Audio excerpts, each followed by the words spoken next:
Hey, backers. Alright, this is the much anticipated gameplay video. I apologize. I tried to round up some of my friends to play, but this has been a terrible week. One of my friends shipped out to Mississippi, the other one got married. Terrible excuses, I know, but anyways, so this is just me. I'm going to play a base game. I'm going to play to 5 points, and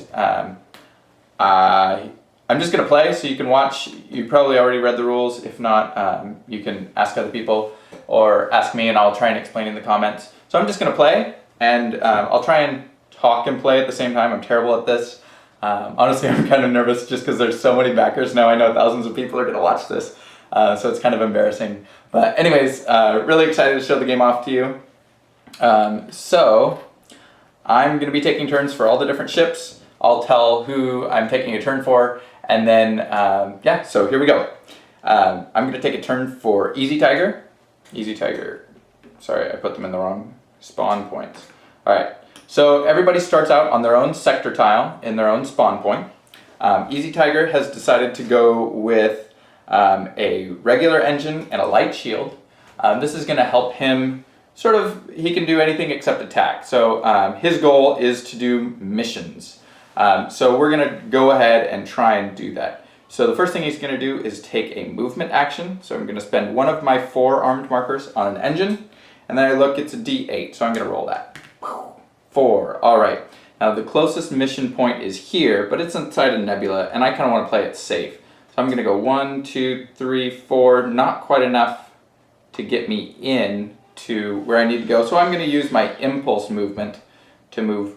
I get 3 impulse, but I'm just going to move 1 here. I'm going to draw 3 mission cards. I'm going to hold them up here so you can see what I got. Let's see. Is that focusing? Kind of. There we go. I got 2 research missions and a shuttle mission. Let's see. Anything that looks good? Burning Horse is right here. And Burning Horse is this sector. So I'm going to go ahead and take that mission. Obviously, this gameplay is going to be a lot slower than the regular game, because in the regular game you're not explaining and you definitely don't show other players your missions. So I've got a research mission. I need to get there to this mission point. So I keep this face down so the other players don't know what mission I've got. And I'm going to try and get over there. So I'm going to spend another arm marker and take another movement action with my engine. And let's see if we can get over there. 2. Now here's the choice. I can move around this asteroid field, or I can try and go through the asteroid field. Like I said, Easy Tiger is feeling like playing it safe, so he's going to go 1, 2. And obviously, if I make any mistakes in this video, I'm really sorry. I'm going to take another movement action. It's because I'm kind of nervous. 1, 2, 3. That's a 7. 1, 2, 3, 4. That's plenty. 1, 2, 3. Now, when I enter this nebula, I have to roll a d20 to see what's going to happen to me. If I roll 1 through 10, I'm going to lose energy. Energy is sort of like your fuel. It powers your ship. Lose all your energy and you're adrift, you're stranded, and you can only use your impulse movement. So we're going to see how much energy I might lose. If I roll higher than 10, I'm happy. Let's see. I roll a 6, so that would take quite a bit of my energy. I have 8 maximum energy. So I don't want to do that. So I'm going to spend my last arm marker on my shield here. And I'm going to roll the shield to try and mitigate this energy loss. 3. So I only lose 3 energy. There's been a lot of talk on the forums about dice and mitigation. And there's a little explanation there. Or there's a little example, I mean, of dice mitigating. So it was definitely a random d20 roll, but I'm able to mitigate that with my shield. Now I'm on my mission point that I was trying to get to. So my mission says fly to Burning Horse, research. So now I'm going to try and do some research for some scientists. Alright, so I'm going to roll the d20. This is for my research mission.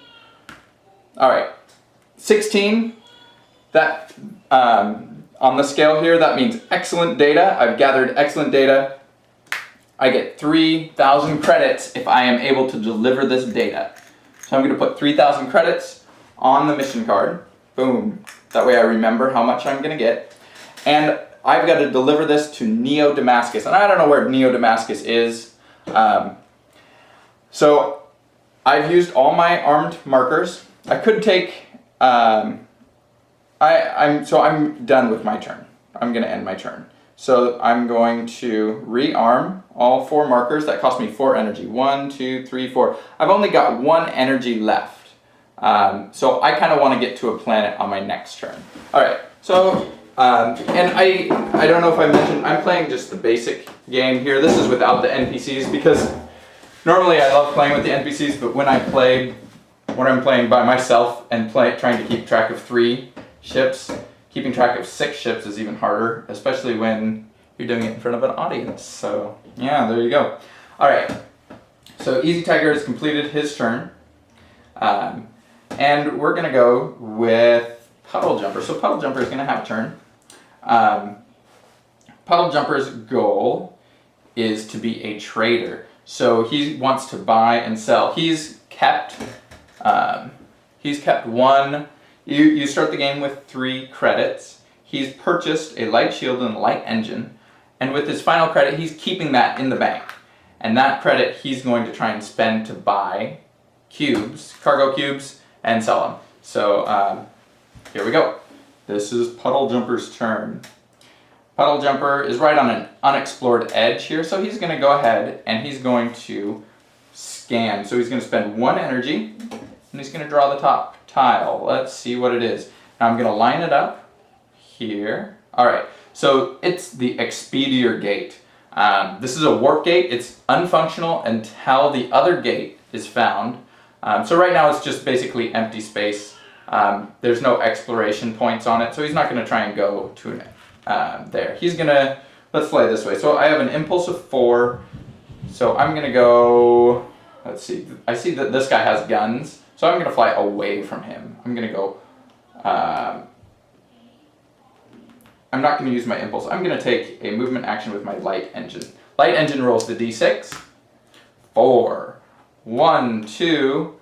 Now I have a choice. Do I want to blind jump and possibly risk consequences and keep my movement so I'd get to keep moving, or do I want to stop my movement, I'd lose that 2 movement and scan, spend an energy. And Puddle Jumper's feeling a little bit more ambitious, so he's going to just blind jump. So we're going to line it up. He's going right here no matter what. Ooh, narrow miss here. This is the outlaw planet of Loth. Not what he was looking for exactly. But it does make the game a little bit more interesting. Now he has a choice. He could go here. He wanted to be a trader. He could go here and sell here. If he goes into the outlaw planet, he does get a bounty. So he's going to keep exploring. So I'm going to take another... he gets to continue his movement. I'm sorry. There we go. So now he's moved his 4. 1, 2, 3, 4. He's going to take another movement action with his engine. Here we go. I'm sorry, I'm not the most fluent person to watch. I'm sure you watch other gamers do this much better than me. I apologize. Anyways, so here we go. He rolled 5. 1. He's just going to keep blind jumping. 2. Let's see what we get. Ooh, a nebula. He's coming from there. Line it up. 2. Oh man, he is very lucky. 3, 4, and he's going to stop there and scan. So spend an energy. I'm going to shift this over. Here we go. Let's see what we got. Line it up. Ooh, the keep, a debris field. Good thing I didn't blind jump into the debris field. That could have been disastrous. Good job, Puddle Jumper. All right, and I'm going to take one final movement action. Still looking for a planet that I could trade, a little trade route. There we go, 6. 1, 2, 3. Let's do that. Let's go this way. Avoiding other things. 1, 2, 3. Gosh, blind jumping is so much fun. Puddle Jumper, what do you think? Oh yeah, he's going to do it. He's blind jumping right here. Oh, the lost sector. It's completely empty. Nothing in it. Kind of disappointed in you, Puddle Jumper. 4, 5, 6. I'm going to end my turn here. I don't want to explore one more time. So I'm going to end my turn here. I'm going to arm these 3 markers, spend 1 energy each. 1, 2, 3. All right. I probably should have used my special ability, which is Energy Scoop. But like I said, it's really distracting to talk and play. So Puddle Jumper missed his chance to use his special ability. We'll try and use the special ability on our next turn over here for Numerator. All right. Pardon me while I move around. This is not the best way to do it. I should probably cut these parts, but I want you guys to see that I'm playing live. I'm not. I don't know what's going to happen. I shuffled everything. So this is just an example game. This is not a staged match. Okay, so here we go. Numerator. Numerator has chosen the life of a pirate. He's going to try and destroy the other players. So let's see. He has no shield. He has a blaster. I should probably show this for everything. He's got a blaster which is D8, allows him to attack twice should he choose. And he's got a light engine which allows him to move up to 3 times. So put those on armed. His special ability is Afterburner, and we're going to use it right now. So he's going to, we'll probably use it right now. He's going to take a movement action. Actually, no, he's not going to use his Afterburner because he sees that Easy Tiger is within range. So he's going to use his Impulse action as a movement action. I'm sorry. He's going to use Impulse as a movement action. And if you hear kids or my wife in the background, it's bath time. So I apologize for any exterior noise. Impulse of 4. 1, 2, 3, 4. He's right where he wants him. He's going to take an attack action. So he's going to spend 2 of his markers, and he's going to roll the D8 2 times. And Easy Tiger, at this point, is able to declare any defense he wants before the attacker rolls. This is important because then there's an element of liveness to this. So you can't wait and see what your enemy rolls before you decide to use your shields. Wisely, Easy Tiger is going to use 2 armed markers, and he's going to defend with 2d6. So they attack with 2d8. Let's see what we get. A 4 and a 6 for a 10. That's a very decent attack. Good job, Numerator. Now here's the defense. Remember, the attack's a 10. Our defense 3 and 5 for 8. Okay. So let's see. Here's the damage. So 10 minus 8 is 2. So there's 2 damage. And now Easy Tiger has to place these damage. Let's see. Easy Tiger is doing missions, so he doesn't care too much about empty space in his cargo hold. So he's just going to put it in the empty space. 2 damage. This is something that we are playing with now to mitigate. Some of you on Board Game Geek have noticed this.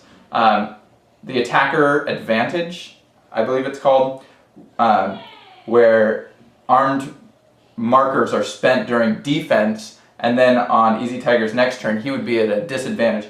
So, good catch. The rules are not the current rules. So the current rules are after an attack, armed or markers spent for defense may be rearmed immediately by spending energy. Easy Tiger is going to do 1 because he's only got 1 energy left. So he's going to rearm 1. The other one's going to go into disarmed over here. Okay, so that's not in the current rule book that you're seeing, but it is in the rule book that we're playing with right now. All right, so good catch, Board Game Geekers. Okay, so that was an attack action. Didn't quite do what I was hoping, what Numerator was hoping. So he's going to take another turn. He's going to try and mine, just for fun. He's going to, well, that's probably a bad idea. Yeah, why not? Okay, so he's going to take a movement action. He's going to roll the d6. 2, that's not enough to get there, but he's got an Afterburner. So, I don't know if you can see that. He's going to roll. He's going to spend 1 energy and roll the d20. here we go. 15. 15, he gets to add 4 to the engine roll. That's really good for him. So, where does he want to go? Good question. He's going to go 1, 2, 3. It's kind of a letdown movement-wise, but that's all right. He's going to try and do a little mining. He has no shield, so he has no way to mitigate this. This is a bad idea. You wouldn't necessarily want to do this, but Numerator's a little headstrong. 17, all right. So he claims a pink cube. La la. And he's going to put it in pink cube. He's going to put it in this hole here. He's got space for 2 more.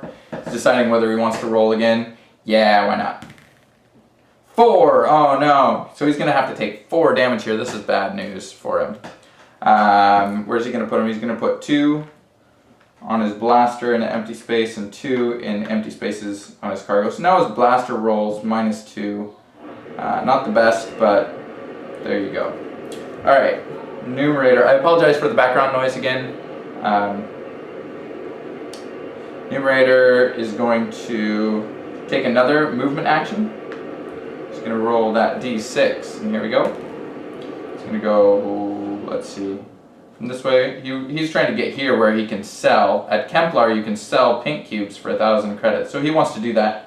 It's also worth a fame point, so he's going to go 1, and he's going to draw missions. Let's see, just for fun. It's always a good idea. There's none he likes. So he's going to continue on 2, and that ends his turn. So he's going to rearm his armed outfits for 4 energy. 1, 2, 3, 4. Alright, let's keep it moving. Oh, and I forgot. Afterburner, when it's used, needs to be flipped over, and then at the end of your turn, bam, flip it back over. It's refreshed. Alright, here we go. Now I've completed a research mission with Easy Tiger, and so what I would like to do is I would like to try and find where I'm going. So I'm going to spend, oh, I have no energy. Interesting. Easy Tiger, what are you going to do? I need to get to a planet, is what I need to do. It's not what I want to do. I would love to have an energy left to scan and see if the planet I'm looking for is here. But because I've got 3,000 credits, hopefully here, if I die, I lose those 3,000, the possibility of those 3,000. So I'm going to try and play it safe. I said Easy Tiger's playing it safe, didn't I? Or is that Puddle Jumper? Gosh. Easy, I am obviously an amateur at this. Please, please be forgiving on the forums or in the comments. I'm going to try and get into the planet here. And I'm going to try and grab these exploration tokens on the way. We'll see what I roll. So I am going to spend one of my armed markers on an engine roll. I'm going to roll the d8. It's an 8. Ooh, that's a good number. 1, 2, 3, 4, 5, 6, 7, 8. Gets me close. So we're going to do this. We're going to go 1, 2, 3. We're going to explore this exploration space. See, what did I get? I can't see. It's a fame point. All right, first fame point of the game, first blood. There we go. Oh, my move from being unknown to being space scum. Finally. And that was 1, 2, 3, 4, 5, 6, 7, 8. Now when I leave a nebula, I don't have to roll against myself. That's kind of cool. All right. Now I want to go in through the gate entrance, the planetary entrance. I don't want to go try and bust through the shields. Easy Tiger's playing it safe. So we're going to spend another movement action. I'm going to roll 6. 1, 2, 3. I'm going to explore this spot, see what I get here. What is it? Ooh, another fame point. Excellent. We're moving up. Now we're an asteroid worm. Even better. And let's see, where do I want to end my turn? I want to end as close to the gate as possible. So that was 4, 5, 6. You guys are probably counting. I probably counted wrong. I'm doing my best. All right, and I've got one more armed marker. I'm going to spend it on my engine just to get me 1 perfect right there, right at the edge. So I'm ready to blast off for my next turn. Now, when you're on a planet, you get max energy. So your energy all goes back up. And you get all your markers armed for free. It's like you're jacked into the wall. Or I'm not exactly sure how you're getting energy on the planet. That's not true. I know how, but yep. So, trying to think if I did anything I didn't need to do. Nope. All right, so we're gonna take another turn with Puddle Jumper. So Puddle Jumper's turn. Let's see. Puddle Jumper was... What is Puddle Jumper doing? He's exploring. Oh, and he's trying to find a planet to trade. See, I'm sorry, I don't catch up. It's hard for me to multitask. Ask my wife. All right, so we're gonna scan right off the bat. Bam. See what's here. Oh, I think that is a good planet. I think that's a good planet. Unfortunately, the draw makes it a little hard to get there. Squeeze it in. Okay. Let's see. So this planet, if you can't see, this planet you can buy pink cubes, and this planet you can sell pink cubes. So now he's got a trade route. Bam. Here. This is one of the things. Each game's different. The orientation of your planets, the location of your planets, the shape of your star system is going to be different every game. So I'm going to take a movement action. So that's one of the interesting things is one game the planets might be really close together, and it might be a really good idea to be a trader. Trading might be overpowered, you might say, in one game, but in another game, the planets might be spread way out and trading's really a bad idea or much more difficult. So each game's going to be different. All right, so I'm going to spend my hard-earned money, boom, and I'm going to get 2 pink cubes. Everybody's dealing in pink cubes today. Pink cubes, and I'm going to try and take them over here to sell them. So I've got them physically in my ship, and here we go. I want to pick this exploration token up because it could be something good on my way over there. So we'll see if that's a good idea. I'm going to go ahead and spend another armed marker and roll.